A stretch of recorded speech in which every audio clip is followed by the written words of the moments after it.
Usually in these situations, you know what you no longer want.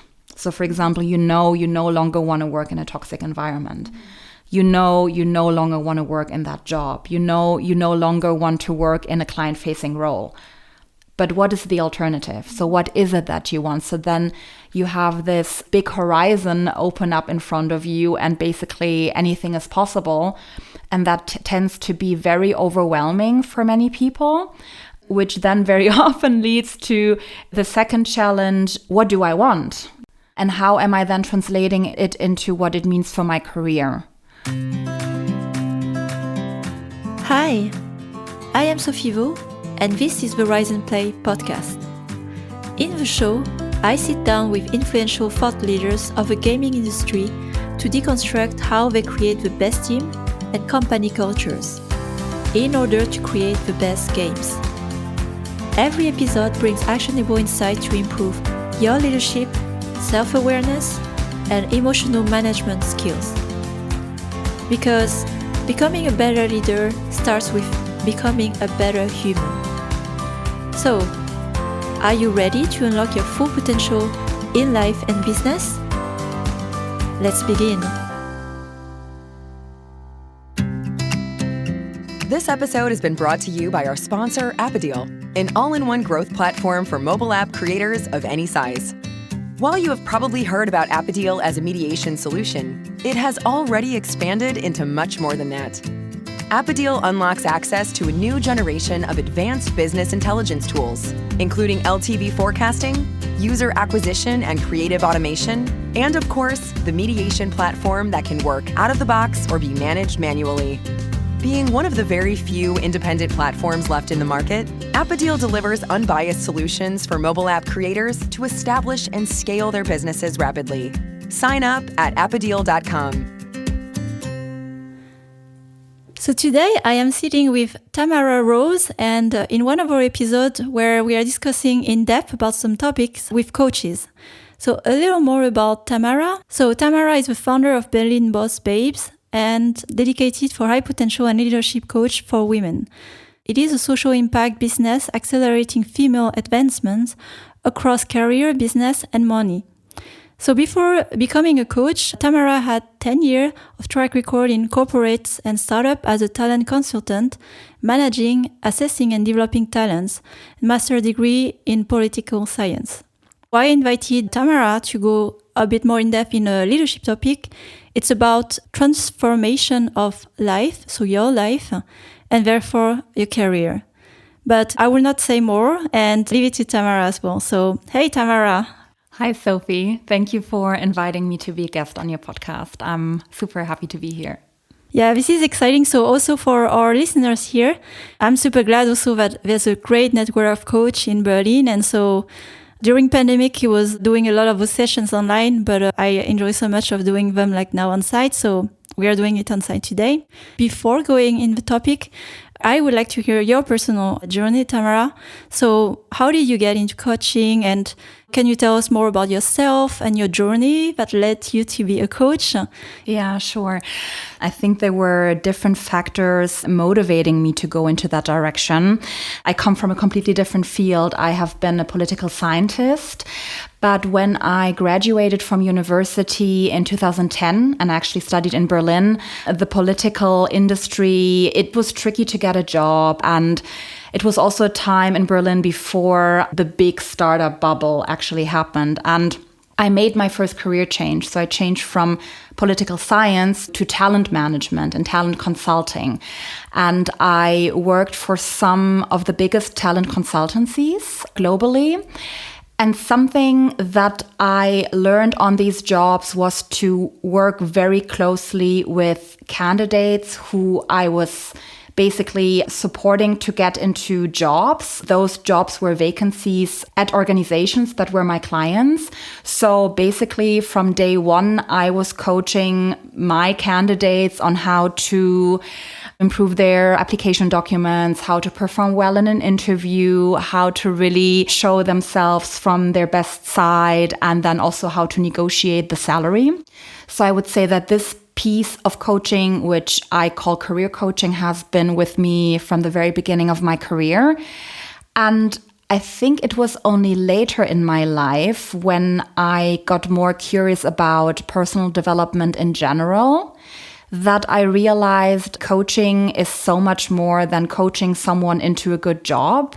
Coaching can be really a powerful modality when it comes to creating changes in your life or even a real life transformation that feels really meaningful. And that's when I really spent lots of time with a personal development topic. I was going to therapy.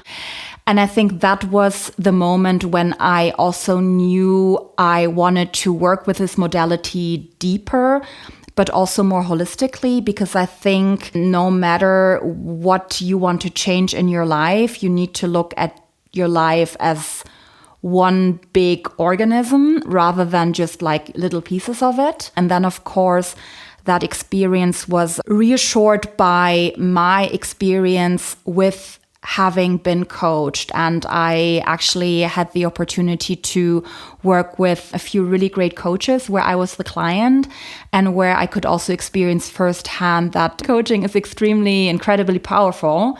And depending on where you are, it can be complementary to therapy. You can do it simultaneously. You can do it in different times of your life. Sometimes you need therapy and not coaching. Sometimes you need coaching and not therapy. So I think I then also understood which situations or which challenges require coaching and kind of set myself up for that. Thanks a lot for the intro. And decisions are never easy when you have to change not only your career and what you want to do going forward and starting, almost from zero, actually. And as you've been really focusing as well on transformation, of life and career, we can say that you went through this as well yourself. Maybe let's begin with that, as from your experience and also from what you have observed, a discussion with clients and other women in the community. What was the situation you were in that was the wake-up call, like there's a need of a change when you were working maybe in this corporate world in the past? Yeah, I love that question. I feel very passionate about co-creating transformations for my clients because, as you said, I have really gone through my own transformations. And I think earlier in my life, my transformations were a bit with me not necessarily being in the driver's seat. So, for example, the first career transformation that I went through, going from being a political scientist to being a headhunter and a talent consultant, I just knew I needed to change something. I applied for different jobs. I got an offer. I took it. It worked out well. I was lucky. When I actually went through my second transformation, I knew that for me, working as an employee in corporates and in startups and in scale-ups, that doesn't really work for me anymore. I wanted to be self-employed, and I also had a vision for how my life would look like and how that would translate into opportunities business-wise. And I then designed my transformation. So it was much more aware and I would say managed process that came from me. I would say that there's maybe two types of situations that my clients go through that makes them crave a transformation. The first situation is probably somewhat similar to everything is really good and okay and things look great on the paper. And let's say you have a wonderful job and you make good money and maybe you even are in charge of a team and you're very much demanded and respected at work. But somehow you feel like, I thought my life would be a bit more exciting and beautiful than that. So there's this level of satisfaction and gratitude, but also this little voice in their head saying, but maybe there's more. So it's basically, first of all, like the exploration of your self-doubt, because very often in that situation, my clients have a very strong inner critic or even limiting belief coming up saying, hey, you should be happy with what you have and you should be grateful. And why do you want to change everything? That's so risky. But once that voice is managed and once the realization is there that, yes, I'm taking some kind of risk, but I can do it in a way that is going to keep me safe and still get the reward, then they usually go for that change. And the second type, I would say, amongst my clients are women who just find themselves in a situation that doesn't feel tolerable any longer.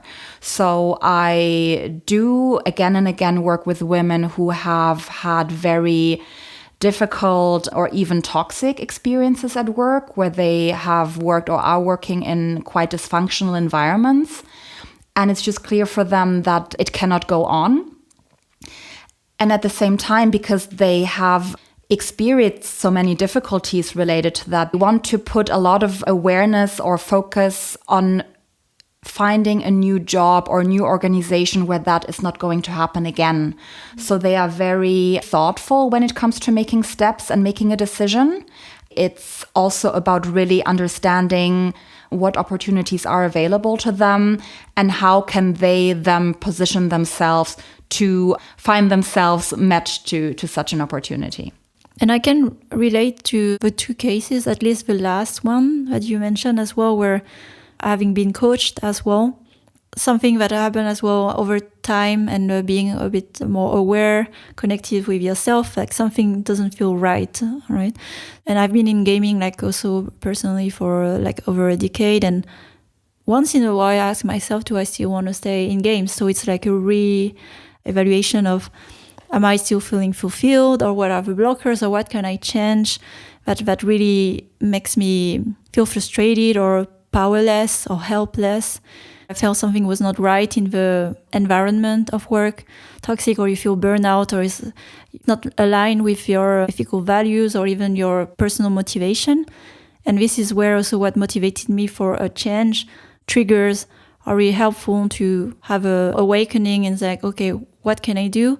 And I think a lot of the work is also once you know there's a problem and there's need a change. I think here the difficult part, it's the fear of getting out of a known path, right? So I have also found myself in those thoughts where I'm not happy with the situation, but it's not for me if I go on my own, or I start a business, or I change career. As like there's a sunk cost fallacy, like all those thoughts, those bias.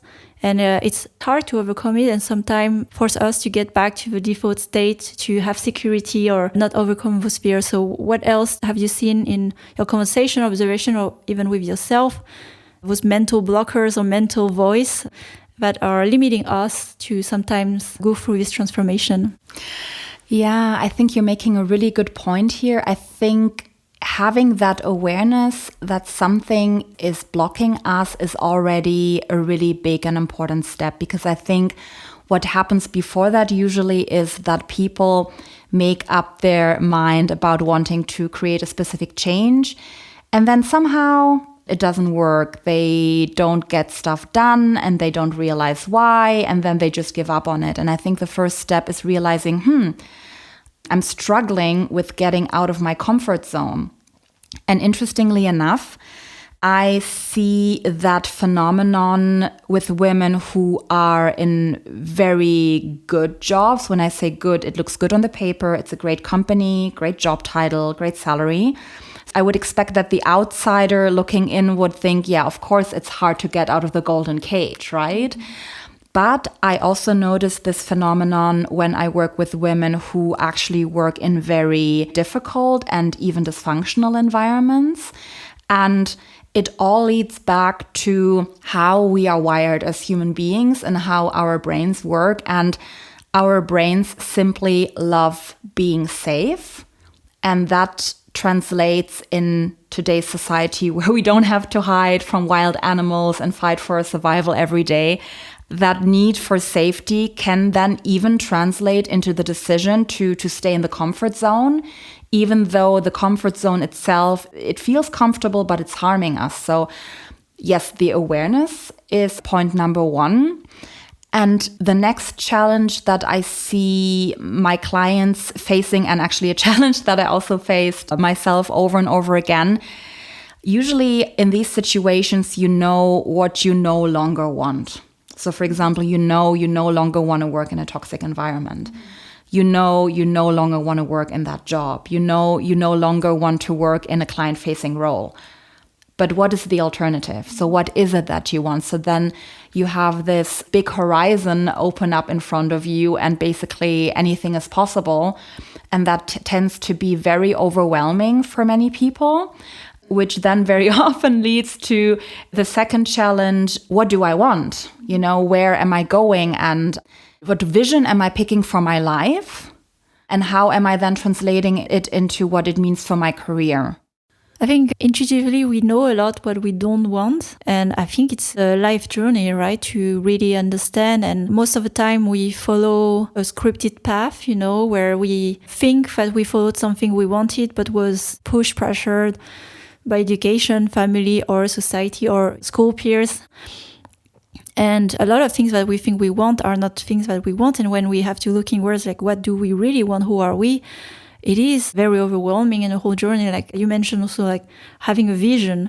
What do you see, for example, when you start to have this conversation? Like, what is your life vision? What's the state of people starting to even think about this? And again, what do you see on a more societal level? Why many people don't even have clarity or crystallization of what their vision of life is? Why is that? Yeah, so usually when I start working with a client and I ask my client about her vision, I would usually get a very stunned look on their face. So they would be like, oh, that's such a hard question. And I think there's different reasons why it's hard to have a vision or to create a vision, because I focus on working with women. Like, I made a decision that I want to contribute to more female advancement in a world where, as women, we are on the negatively receiving end of systemic injustice and gender inequality and gender biases and so on.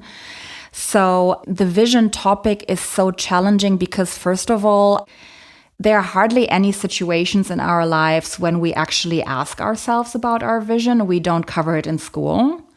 We don't cover it at university or when we do some other professional training. I think the only people covering vision as a topic are probably those going into entrepreneurship because they need to develop visions for their companies. But you might not ask yourself about a vision. And I think then a lot of factors have a big impact that you have just mentioned. So, for example, for me, it took me a really long time to even think about what my vision was, because for my whole childhood, my mom was a very dominant figure in my upbringing, I would say. She's a very strong woman. She's very opinionated. And she would always tell me what she wants for me. So if it were according to her, I would have probably become a lawyer or a medical doctor.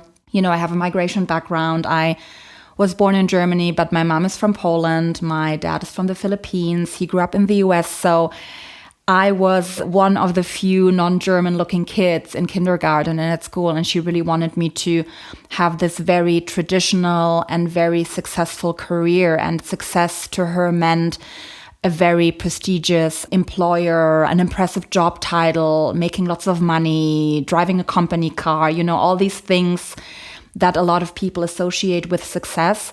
And it was only in my early 30s that I started to detach myself from my mom's influence. That was the process when I had also started going to therapy, and when I understood that many of my life's choices were not entirely my choices, but I had been following a script that had been given to me by someone else, and where I had to ask myself, okay, but what do I actually want? In the work with my clients, I usually try to identify if something comes up that you feel you should be doing, is that expectation really yours, or is it something that you inherited or borrowed from someone else? And then as a next step, there's a few playful ways, I would say, to explore what your vision might be. One thing that I love to do is to talk to people about what they wanted to do when they were children. Not because I'm thinking that they should now follow that career path, but very often the meaning beyond what they wanted to do as children that might have some kind of message. So for example, when I was little, I was constantly fluctuating between wanting to be an animal doctor or a doctor for people. So I knew I really wanted to do good. and help people and, somehow make the world better. But I also remember that my parents were entrepreneurs and they had their own office where I would sometimes spend time, and I would always go to their desks and pretend like I'm the boss, and I'm like, would take like pieces of paper and write something on them and put stamps on them and pretend that I'm like invoicing someone. And that made me also come to the conclusion that from an early age, I was keen on being the boss, being in charge of my own business, having some sort of autonomy and independence. And this is, for example, an exercise that you don't have to be in coaching. You can just do with yourself and ask yourself, what did I want to do when I was little? And why did it appeal to me so much? And another thing that can give a lot of support is to ask yourself what kind of values you have and how you would like to contribute to these values being more present in the world. And that also can pinpoint a certain direction on the horizon that you might want to follow. And I think the secret is to then start small. So if, let's say, I am in a point in my career today where I'm not really 100% fulfilled and I have a vision of a life that has certain values like sustainability or nature, it doesn't mean that I need to quit my startup job and move to the countryside and become a farmer. I think a lot of people think that this is how it works, that when you have a vision, it leads you to create these drastic changes. But what I do with my clients, I prototype. So for example, when I have a client who really cares about environmental impact, social impact, who feels really conscious of the world we live in, I would start with looking at what she does right now. So how can her role or her job connect her to that?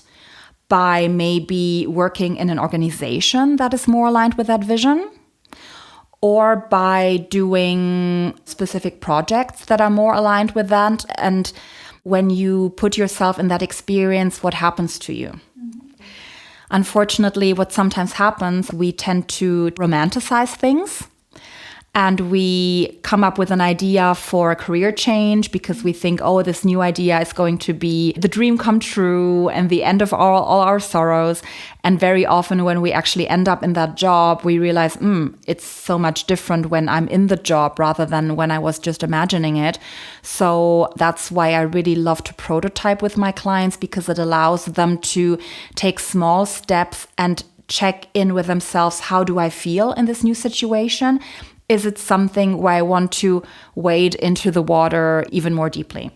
So you mentioned as well, you have a script or education influenced by your background.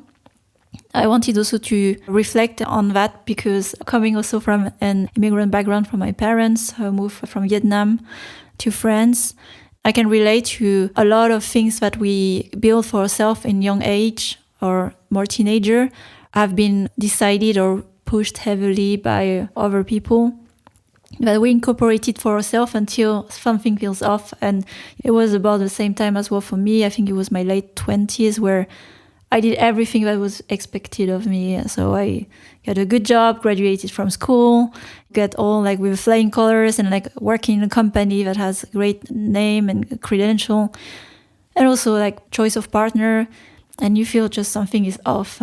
And also when you realize this, I think all the steps that you mentioned. Something interesting also I would like to reflect on is going back to the childhood. I'd say playful, but it's accurate, I would say, point source to look at what you like. Because when we are kids, we are a bit in this pure state where we haven't been influenced, where we don't think about what others think, we don't think about career status, and we are not molded yet by the world and the expectation of the world. So it's very sort of pure passion, hobbies, and intention. And we lose that, I think, in some way, this inner child as we develop, to really actually get back to our origins, what we really like genuinely as a kid. So I really like this exercise that you're doing with your clients to explore your inner child, the playful part, the more inspired part. I think here reflecting on the point of prototyping, it's amazing because also some of my own barriers, sometimes when I think of change, it's overwhelming. It's I want this now, tomorrow, and then it's so much to do and I'm not sure. And then you're risking everything, and exactly prototyping, testing, and how you feel about yourself. That's what I've been doing also a bit with a podcast, creating a platform of knowledge, investing, And all of this was testing to see, do I want to do this full-time, part-time, how do I feel, or it's just the image of it. So really understanding in the end through a process to learn about yourself. Well, it's hard to do it yourself, but at least contact a coach to do both. And one thing I wanted to explore a bit further, why have you decided also to focus specifically on women? And what do you see are some patterns in women that, are more specific than a broad coach? And some things like we touch a bit on like expectation maybe from family, but what are the specific things you see that are blockers for women to maybe go through this transformation and finding your vision of life? Yeah, why did I choose to work with women? It's not like I thought about it and I just made the decision. I think it was a process and a few things influenced the outcome. I think, first of all, even though I had an upbringing that was not perfect and I've went through my own difficult experiences and traumas, I feel still privileged to have grown up in a family that really empowered me towards being a self-sufficient woman. Even though that's a bit one-dimensional because life is more than that, I am thankful for it because it primed me in a way that it was only natural for a woman to be successful, to become a leader. I didn't really question it. And what I then noticed when I was a talent consultant and I would, for example, manage my own team members and, in talent consultancies, the majority of people working there are actually women. So my teams would usually consist out of, 80, 90% of women. I noticed that the women in my teams very often were holding back when it came to speaking about their achievements or when going for like an extracurricular project and things like that. And then I also noticed in the conversations and the interviews with candidates, which I had, that again, I would talk to male candidates and they were very confident and would, for example, have very high salary expectations, even though their CV maybe didn't check all the boxes. And then the women I very often had to coach and say, hey, but based on your experience, you can definitely ask for more. Before I even thought about doing my own coaching business, I think I noticed a difference.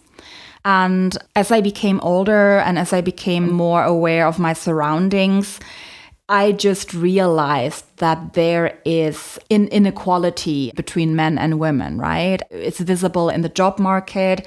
It's visible when it comes to entrepreneurship and getting funding.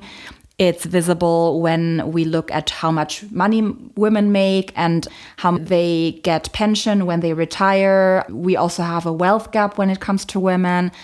And at the same time, I, of course, kept finding myself in stereotypes where, as a woman thinking about being successful in business and also wanting a family, I felt really torn.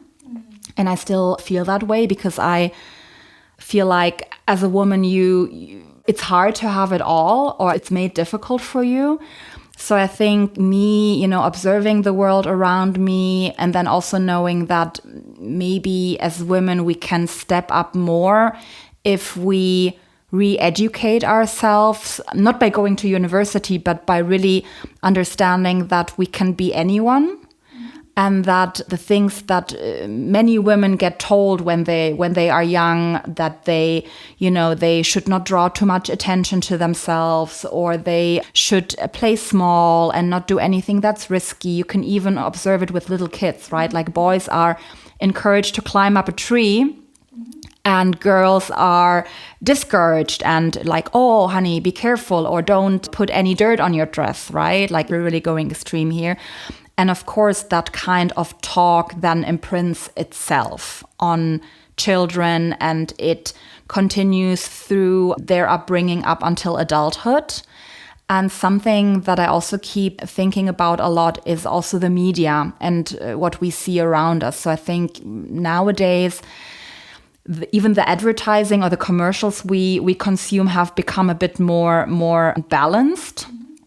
And there's lots of initiatives trying to put women in male-dominated domains such as the STEM field, science, technology, engineering, and mathematics. But ultimately, there are still certain stereotypes that I feel are definitely still confirmed by the majority of what's happening in the world. I feel like, of course, in a big city like Berlin, we live a bit like in a bubble. But the moment you leave Berlin, or the moment you also go then in other countries into not the big cities, but the rest of the country, you can see that even in our now very modern world, which is technologically speaking so advanced, even when you run studies, topics that are related to career, business, and money are still being mostly associated with men, while topics that relate to family, relationships are more related to women. So it's just something that runs very deeply and it's imprinted on us. So of course, as women, we cannot just let it go and change overnight. We really need to do a lot of work in terms of creating self-awareness, but then also taking actions to choose a new role that we think is more aligned with who we actually are. Yeah, there's so much depth in how we are constructing our personality and worth, and coming from many factors that are very complex, like society, culture, heritage. As I'm sure as well, among your clients, you meet very different profiles, but it starts with the same clients who come to you. They know they have a need, want to change, don't know how to. Could you walk us through what are the steps, like where to start when you are really like looking for a change, you know something is not right? Start with the vision you have for your life, and something that I would encourage everyone to do, no matter if you're working with a coach or if you're doing the work by yourself, is to, whatever you do, try to get out of your head. Because what we do as human beings, we engage in incessant self-talk, and our self-talk can be very powerful, and it can even talk us out of really good decisions. So I would really start writing things down, such as, how do you imagine, like in an ideal scenario, what do you think the most beautiful version of your life would look like? Maybe it will be very specific. So, I have clients talking about a house in the countryside, living by the sea, having children, having animals, and just let it flow, what comes out. And then as a next step, ask yourself, why is that important to you? So there's actually a really cool technique called the 5 whys. So if you want to get to the underlying meaning of something, you can ask yourself why up to 5 times. So for example, if you're dreaming of a really beautiful house somewhere, why is it important to you? And then the answer might be, because I want to have a place where I can retreat. Why is that important? Because I need to feel safe and I need to be able to recharge before I go back out into the world. Why is that important? Oh, because I actually really want to contribute to the world. I really want to do something that has an impact. So I had a session with a client actually last week, and she told me about dreaming of a house in Italy. And then she was laughing and saying, oh, but maybe that's silly. And I said, no, it's not silly at all, because it means so much more than just the house in Italy. It has so much meaning if you allow yourself to look into that. Very often you will then find that what you see is somewhat aligned with your values. Another thing that can really help in terms of, making things actionable is to actually start identifying your strengths. Because again, this is something where I feel we have the tendency to really look at our weaknesses and our blind spots. And depending on the work environment we find ourselves in, ideally, we work in an environment where it's very, feedback driven, and you get also lots of positive feedback. But again, I feel like very often my clients are in work environments where they are being told what to improve, and not so much what they are already doing very well. So identifying your strengths by, for example, taking a strength assessment. I am a big fan of the Gallup Clifton Strengths Assessment. I've been working with them for years. I think they are very accurate. I think it has never happened to me that a client did the assessment and they were surprised by the result or they didn't agree with the result. Because your strengths can then also show you what to focus on or which traits of your personality to leverage in order to take steps towards that vision. And one exercise that I, for example, also do with my clients, and again, I'm going to stay with the example of that house. Let's say you have the vision of living somewhere in a beautiful place because you want to be able to retreat and recharge so that you can go back out into the world to really show up as your most powerful self. What is one thing you can do this week to come closer to that? That might translate into a variety of things. Of course, you might be a very successful person in business, and maybe it's just about starting to look for houses or starting to look for someone to help you with a mortgage. Or maybe you are at a point in your career where you realize, well, if I want to make that happen, I need to work on my financial reality. I need to step up for myself. I need to negotiate my salary and make more money. Maybe it means that you're going to change your job. Maybe it means you're going to do a little side hustle. Again, what I like about this type of prototyping is there's really no excuses, because if you choose the smallest, easiest step or action to take, you would need to have like a really convincing self-talk to talk yourself out of that. And by taking the action, you create progress. And the thing about progress is that it motivates us. And a lot of people have the misconception that, I'm feeling unmotivated right now to work on my vision, so I'm going to wait until motivation strikes, and then I'm going to work on it. And it's the same for many other life areas, like, oh, I don't want to go running because I don't feel inspired to go running. But the truth is, the moment you start doing something, so the moment you put on your runners and you run for 5 minutes outside, you will feel the motivation coming. And when you sit down and you decide which thing are you going to do this week, and then you do it, you will also feel like, oh, I'm actually doing something. I'm coming closer to the life that I want to create for myself, which is then going to motivate you to pick another thing next week. Or maybe you are so into it that you do 2 things that week, right? So I think it's also important that we stretch ourselves, but we don't put ourselves in a state that's very, very uncomfortable and creates anxiety even. Because if that happens, we usually fall into this kind of paralysis where nothing happens, we don't do anything. And then it just creates frustration, which then creates more paralysis. So starting small, starting maybe with actions that are not related to the life area that you want to tackle, but another life area that feels more secure, can really make a big difference. Thanks a lot for sharing so many very concrete insights. I think here for a listener is like very actionable.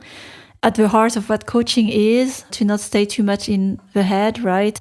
Committing to an action and discovering what comes, and then you see something else, and being in this motion is really about creating habits, small habits, what I can reflect on, where you help your clients to develop the habit of doing the action, and maybe not with a high stake of what is really the uncomfortable thing, and practice until they actually reach the goal.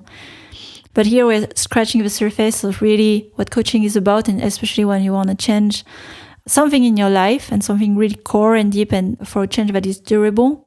I want to also reflect with you on what coaching is. And I'm sure like many of us listening to this today, like, oh, I'm going to do this tomorrow by myself, do it. And what is the difference when you're actually being coached and when you try to do it yourself? What are the blockers and why it's so hard to do it for ourselves? Yeah, I think the biggest challenge when doing this work by ourselves is that we are mostly talking to ourselves in our head. That's why I mentioned earlier, if you can start writing these things down in a journal or a worksheet, whatever works best for you, can help. But the thing about coaching is there's a few elements that I think make it really powerful. The mere act of committing to coaching, to picking a coach, to signing up with them, to investing money, to investing time, you're making a commitment. Sometimes I take this example of when I was younger, I sometimes liked to do these juice detoxes where you would just drink juice for 3 or more days. And I had a juicer at home, so I could make all the juices by myself, but I never managed to really do it because I would always give up after one day, because when I made the juices myself, it was like, yeah, whatever. But when I actually bought a juice detox set, which cost me an amount of money that was not only, like a little amount, I felt really motivated to commit. So the first step of really making a conscious choice that you feel, you see it in your calendar, you see it in your bank account, and you also have experienced, I'm making the choice, I'm now starting a new chapter. Then the fact that there's someone else who's not a friend and who is, first of all, looking up at you objectively. They don't have any own agenda. Their goal is really only about helping you make your goals come true. And you have their undivided attention and support. For example, a session with me is usually 60 minutes. So let's say for 60 minutes, when I work with my clients, I even support them in between sessions. So we have a system of being in touch with text messages, voice notes, and so on. So you have someone who is really then also committing to you and doing everything in their power to help you reach that goal. And very often, a coach is going to challenge your perception, because our mindset, I would say, is very often our own biggest obstacle, that we think we cannot do something or we believe we should not do it. And a coach can really challenge you to let go of that belief and to become more courageous and to dare trying things out, because they also have you to come back to and to talk through it. I think accountability also plays a big role here. Even when you have a week where you feel really unmotivated to work through, let's say, your homework that you agreed on with your coach, maybe even once only doing it because you don't want to show up to a session without having done it. And I also think the toolbox that the coach brings with them and that they can work through that toolbox with you. So of course, you could also buy yourself a book, or you could do it like an online course. But again, a lot of people struggle doing it by themselves. It's much easier to create progress in collaboration. And last but not least, something that I personally believe is one of the biggest success factors, maybe even the most important success factor, is if you have a really empathetic coach, someone who really is in that profession because they have followed their vocation, and you have a very good match between coach and coachee, you will start seeing yourself through the coach's eyes. And you will see the potential that they reflect back to you, that the problems you make up are just made up. So in a way, you are internalizing the coach and becoming your own coach. And this is ideally how coaching should look like, because you don't want to create codependency so that your client will stay with you forever. It's about working with a client for a certain amount of time so that they are then equipped to do the work by themselves and create an ecosystem where they can find support from other people who are not necessarily coaches. Having someone that believes in you, and that belief in a way becomes contagious. And I'm emphasizing this because I worked with a really amazing coach in 2020, and she truly was such a cheerleader for me, but I could tell that she really meant it, and I really admired her. So at some point, my brain just switched, because my brain said to myself, Tamara, if she believes in you and if she thinks you can do it, and she's so smart, she knows so much, then she must be right, and you need to believe in yourself as well. And I think that's why I believe that this is such a powerful element. So I would say when choosing a coach, really ask yourself, how do I feel when I'm with this person? Do I feel more energized? But do I also feel peaceful and safe? Do I believe that that person really is committed to helping me make my goals and even my dreams and my vision come true? Thanks a lot for debunking as well, like really what I call the power of coaching. For people who haven't done coaching, it's really hard to know how it feels before you do it. I was also part of I would say, tough nuts to crack in the past, when I thought also for a long time I can teach myself and so on. Same story with therapy. And I can confirm for the things you have mentioned, for a few points, having an undivided attention, someone listening where you're not interrupted and rushing, is like, here I can slow down and really process some thoughts, and talking them out actually unlocks new thoughts. So this is also the power of having someone really here to listen and also help you reflect on certain things where you cannot see yourself. Definitely a strong point I can relate to is like accountability, where you are committing. If it doesn't work out, can only blame yourself, right? So the coach is really here to support, but they won't do the work for you. You have to do the work, and this is a good test of commitment. Do you really want to do the work and get there, or you just dream and then, accept the result that might not be so big. So, well, we are reaching the end also, Tamara, for today, but really, really good insights. So much to take away about how big of a difference it is to get a coach, and the relationship as well with a coach is really important. And I've learned also a few things really from you about this switch when you really develop further. And I'm grateful to have also a great coach, and I really like the work with her. I really managed to elevate my thinking about many, many things. So I'm very grateful for that and for your presence today. For a listener, if they want to inquire further about your work, even talk to you, maybe work with you, where can they find you?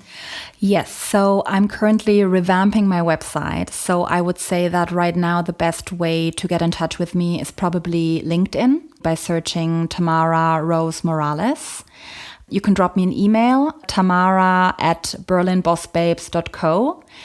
And if you're one of these people who love spending time on Instagram, I have a very active Instagram account @BerlinBossBabes, where I also share lots of client stories and behind the scenes and relations from my workshops and my events, because I also do those regularly to bring people together, to bring women together more on a community level. Then I would say Instagram is a very active channel if you want to indulge. And thank you so much for having me. I really love talking about these things. And yeah, I hope also that listening to this, your listeners will get inspired to take charge and do something that they've been hesitating to do. But I think it's really worth going down that rabbit hole, and you'd be surprised to see what amazing things are possibly waiting for you. Very encouraging words and very inspiring. Thanks a lot, Tamara, for your time and your energy and passion. Thank you. Thanks for listening to this latest episode of the Rise and Play podcast. I am trying to grow a community of conscious leaders across the industry and beyond. So, if you want to join this movement, please share the podcast with other conscious leaders, because we have so much more we can learn from each other. Also, please don't forget to follow the show so you don't miss out on future content. Every episode is packed with actionable insights that will help you improve your leadership skills now. And if you are interested in learning more on the topics that we discussed today, you can find more insights on riseandplay.io, and there you will also find my free masterclass on conscious leadership. So, have a great week, and until the next time,